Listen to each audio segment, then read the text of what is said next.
അഹമ്മദാബാദ് വിമാന ദുരന്തത്തിൻ്റെ ഞെട്ടലിൽ നിന്ന് രാജ്യം മോചനം നേടിയിട്ടില്ല. രാജ്യത്തിലെ ഏറ്റവും വലിയ വ്യോമയാന ദുരന്തം ഇപ്പോഴും ചർച്ചകളിൽ നിറയുന്നു. ജൂൺ 12-നാണ് വിമാനാപകടം നടന്നത്. അഹമ്മദാബാദിൽ നിന്ന് ലണ്ടനിലേക്ക് പുറപ്പെട്ട വിമാനം ടേക്ക് ഓഫ് ചെയ്ത് സെക്കൻഡുകൾക്കുള്ളിൽ തകർന്നു വീഴുകയായിരുന്നു. യാത്രക്കാരും ക്രൂവും ദുരന്തത്തിൽ ദാരുണമായി മരിച്ചപ്പോൾ രക്ഷപ്പെട്ടത് ഒരേ ഒരാളാണ്. അത്ഭുതകരമായൊരു രക്ഷപ്പെടൽ. വിമാനാപകടത്തിന് തൊട്ടു പിന്നാലെ നിസ്സാര പരിക്കുകളോടെ നടന്നു നീങ്ങുന്ന യാത്രക്കാരൻ്റെ വീഡിയോയും പുറത്തു വന്നിരുന്നു. വിശ്വാസ് കുമാർ രമേശാണ് ജീവനോടെ രക്ഷപ്പെട്ട ഏക യാത്രക്കാരൻ. ജീവനക്കാരും യാത്രക്കാരും ഉൾപ്പെടെ 242 പേരാണ് വിമാനത്തിലുണ്ടായിരുന്നത്.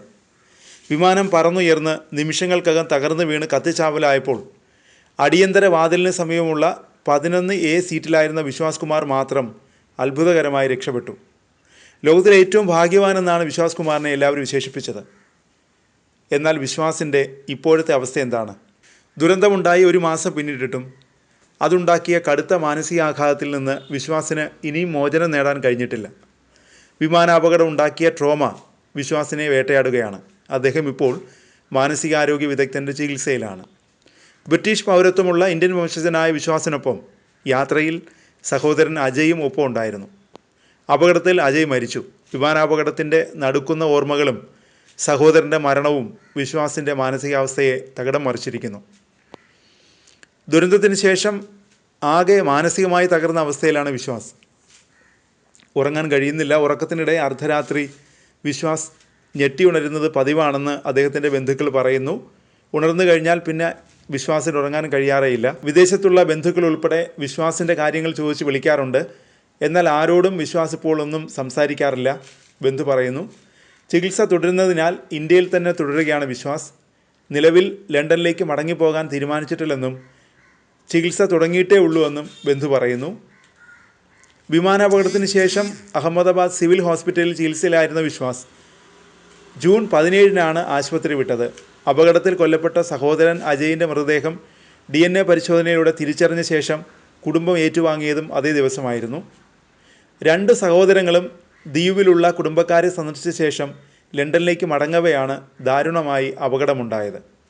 അതിനിടെ അഹമ്മദാബാദ് വിമാന ദുരന്തവുമായി ബന്ധപ്പെട്ട പ്രാഥമിക അന്വേഷണ റിപ്പോർട്ട് പുറത്തുവിട്ടിരിക്കുന്നു. എയർക്രാഫ്റ്റ് ആക്സിഡൻറ്റ് ഇൻവെസ്റ്റിഗേഷൻ ബ്യൂറോയാണ് ശനിയാഴ്ച റിപ്പോർട്ട് പുറത്തുവിട്ടത്. 15 പേജുള്ള അന്വേഷണ റിപ്പോർട്ടാണ് വന്നത്. ദുരന്തവുമായി ബന്ധപ്പെട്ട നിർണായക വിവരങ്ങളാണ് റിപ്പോർട്ടിലുള്ളത്. പൈലറ്റുമാരുടെ സംഭാഷണം കേന്ദ്രീകരിച്ചാവും പ്രധാനമായും ഇനി അന്വേഷണം നടത്തുക.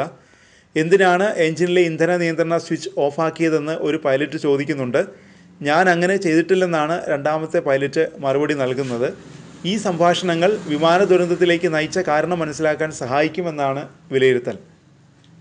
വിമാനത്തിൻ്റെ സ്വിച്ചുകൾ എന്തുകൊണ്ടാണ് ഓഫ് ചെയ്തത്? ഈ ചോദ്യത്തിൻ്റെ ഉത്തരം വിമാന ദുരന്തത്തിൻ്റെ യഥാർത്ഥ ചിത്രം വ്യക്തമാക്കുമെന്നാണ് പ്രതീക്ഷിക്കുന്നത്. ടേക്ക് ഓഫിന് മുമ്പ് 2 എഞ്ചിനുകളും ശരിയായി പ്രവർത്തിച്ചിരുന്നു. എഞ്ചിനിലേക്ക് ഇന്ധനം നൽകുന്ന 2 സ്വിച്ചുകളുണ്ട്.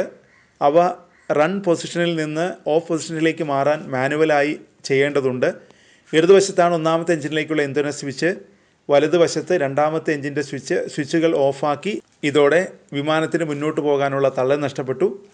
10 സെക്കൻഡുകൾ കഴിഞ്ഞ് 1ാം എഞ്ചിൻ്റെയും 4 സെക്കൻഡുകൾ കഴിഞ്ഞ് 2ാമത്തെ എഞ്ചിൻ്റെയും ഇന്ധനപ്രവാഹം വീണ്ടും തുടങ്ങി. എന്നാൽ അപ്പോഴേക്കും കുതിച്ചുയരാൻ കഴിയാത്ത വിധം വിമാനം തകർന്നു വീണെന്നും അന്വേഷണ റിപ്പോർട്ടിൽ പറയുന്നുണ്ട്.